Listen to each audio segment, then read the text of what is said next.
Oke, assalamualaikum warahmatullahi wabarakatuh. Salam, Om Swastiastu, Namo Buddhaya, dan salam kebajikan untuk kita semua.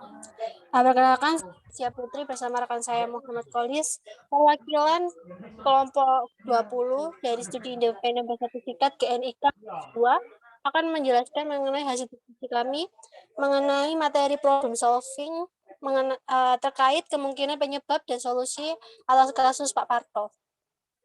Berikut adalah kasus prosedem yang diberikan kepada kami.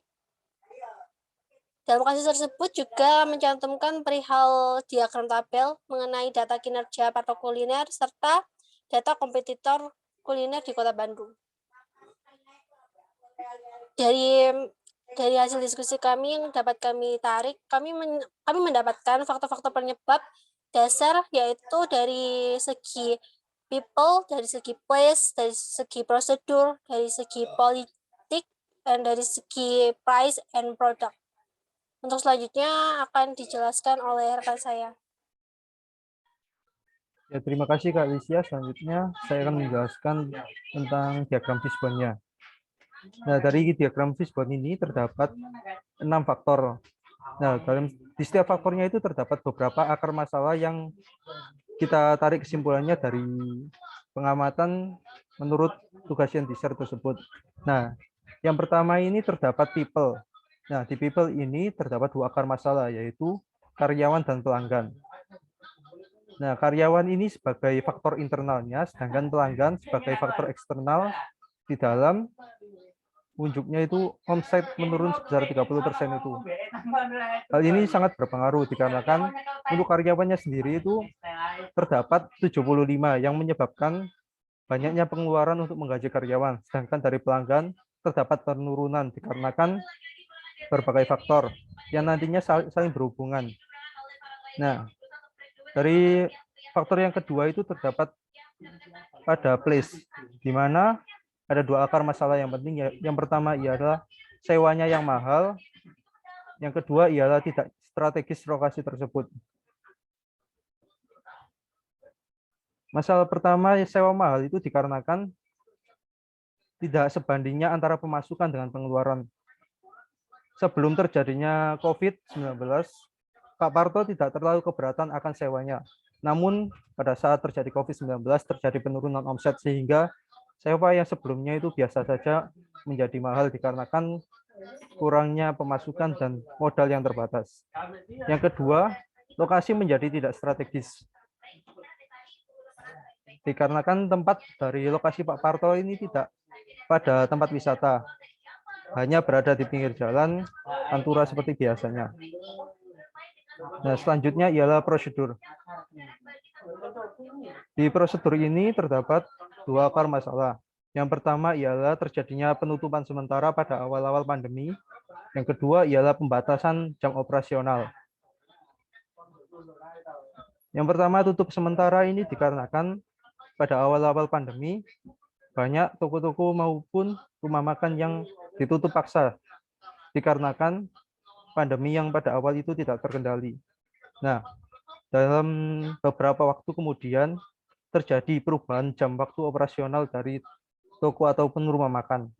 Hal ini mengurangi omsetnya dikarenakan biasanya yang buka dari sore hari hingga petang. Hal ini hanya buka selama beberapa jam saja. Nah, selanjutnya ada faktor polis. Di sini terdapat 2 peraturan penting pada saat PPKM itu, yaitu PPKM dan juga social distancing. Yang pertama yaitu social distancing, di mana ada aturan jaga jarak sehingga kapasitas dari rumah makan tersebut yang sebelumnya misalnya bisa diisi oleh 50 orang, maka hanya bisa diisi separuh ataupun sepertiganya saja, yaitu 15 orang hingga 20 orang saja. Sedangkan PPKM itu pada tahap akhir masa pandemi. Sehingga dari mulai adanya pengurangan jam operasional, lalu adanya pembatasan waktu pada saat di rumah makan, hingga pembatasan pengunjung pada sebuah tempat dengan menggunakan aplikasi Peduli Lindungi tersebut, sehingga rumah makan tersebut tidak maksimal dalam mengolah pelanggan ataupun orang-orang yang datang ke sana. Nah, faktor kelima ini ada pada price. Yang pertama ialah dana yang terbatas.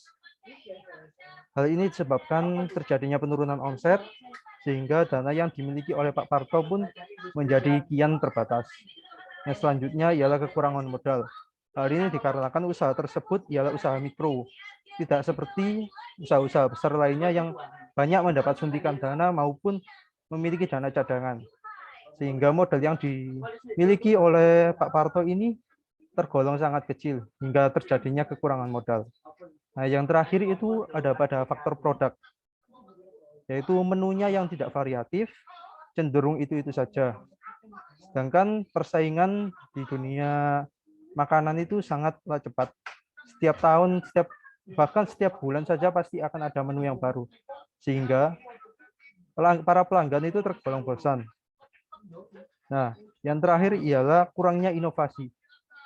Karena di masa pandemi ini banyak orang yang malas untuk datang ke rumah makan maupun pergi keluar, dikarenakan repotnya peraturan, terus banyak juga protokol-protokol yang harus dipatuhi, sehingga restoran pun harus berinovasi seperti dengan menyediakan pemesanan secara online. Nah, dari banyaknya faktor tersebut, hal ini menyebabkan omset menurun sebesar 30%.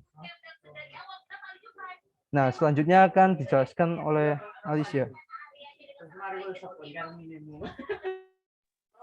Ya, ini adalah bentuk tabel kemungkinan faktor yang bisa kami tampilkan. Jadi kolom pertama itu menjelaskan mengenai possible root cause. Itu adalah alasan yang memungkinkan usaha Pak Parto ini mengalami penurunan. Jadi seperti yang sebelumnya telah dijelaskan oleh rekan saya, people yang mempengaruhi itu adalah karyawan dan pelanggan. Dari hasil diskusi kami itu karena terlalu banyak melakukan rekrut karyawan sehingga sampai pada jumlah 75 orang, padahal jika kantor sorry.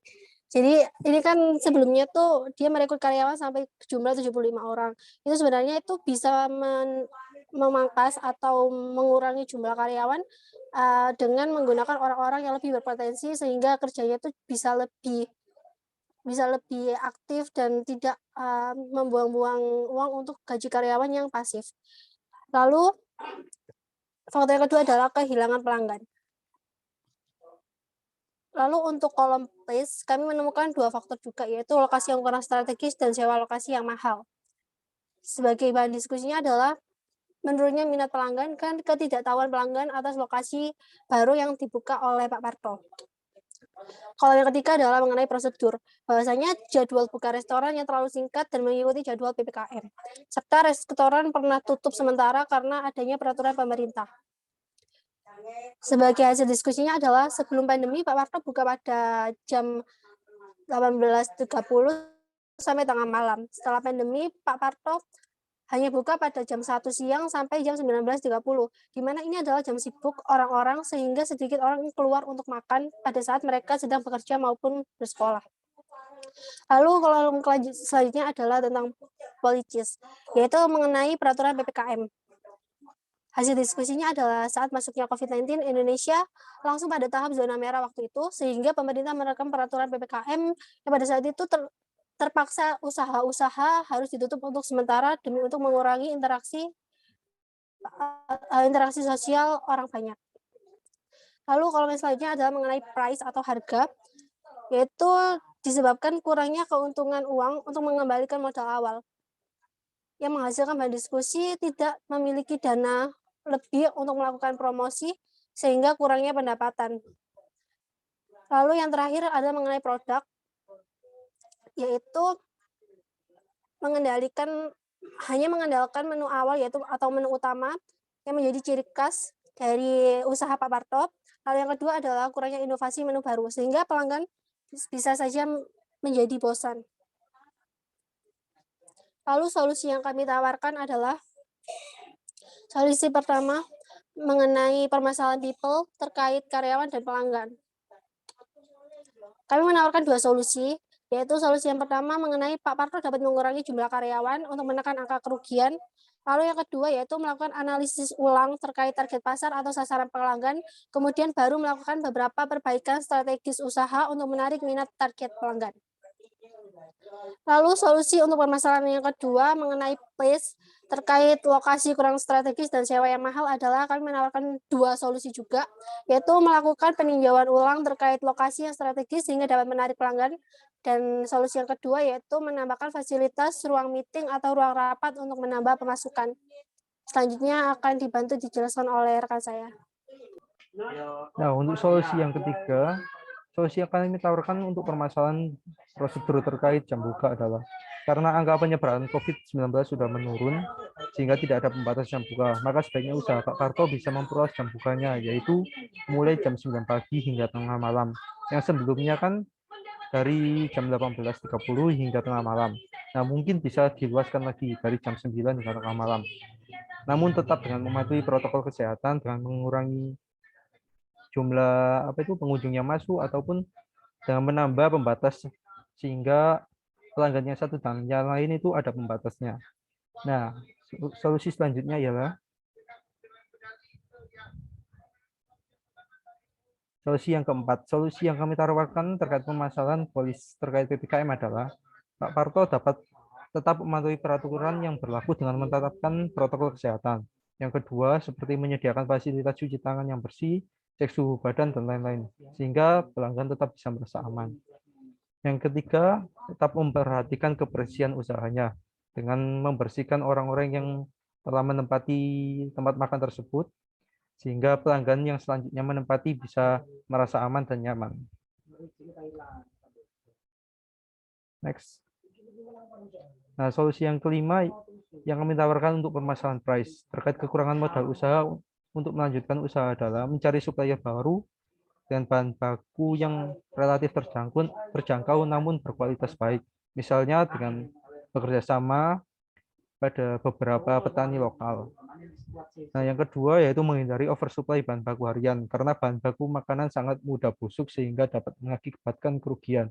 Hal ini bisa diakali dengan menggunakan metode make to order. Jadi Pak Parto bisa mengkira-kira setiap harinya itu berapa sehingga tidak terjadi kelebihan bahan baku. Atau bisa juga menggunakan mesin refrigerator di mana bahan baku makanan yang mudah busuk ini bisa disimpan dengan alat pendingin sehingga bisa digunakan untuk waktu yang lebih lama. Yang ketiga, jika kondisi keuangan sudah hampir tidak tertolong, maka Pak Parto dapat mencari investor maupun sponsor. Bisa juga dengan mengajukan pinjaman ke bank dengan bunga rendah, yaitu dari pihak pemerintah akan menyediakan kredit usaha rakyat atau KUR. Bisa menggunakan itu ataupun bisa mencari investor dengan bekerja sama dengan pihak-pihak lain sehingga dapat mengurangi beban biaya yang dialami oleh Pak Parto.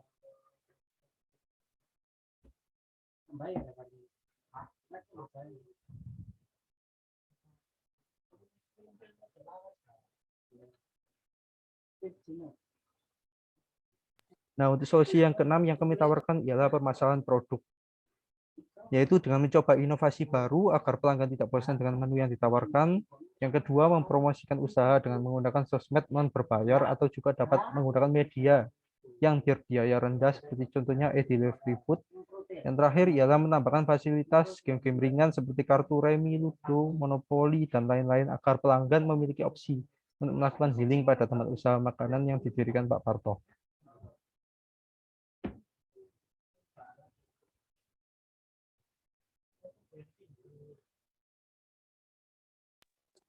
Oke. Berikut tadi adalah hasil dari diskusi kami mengenai kemungkinan penyebab dan solusi yang kami tawarkan dalam kasus penurunan omset Pak Parto. Semoga dapat membantu. Dari kami cukup sekian dan mohon maaf apabila latar belakang sedikit bising karena kami hidup dalam lingkungan yang sosial tinggi. Jadi terima kasih dan maaf apabila ada salah kata. Saya tutup. Wassalamualaikum warahmatullahi wabarakatuh.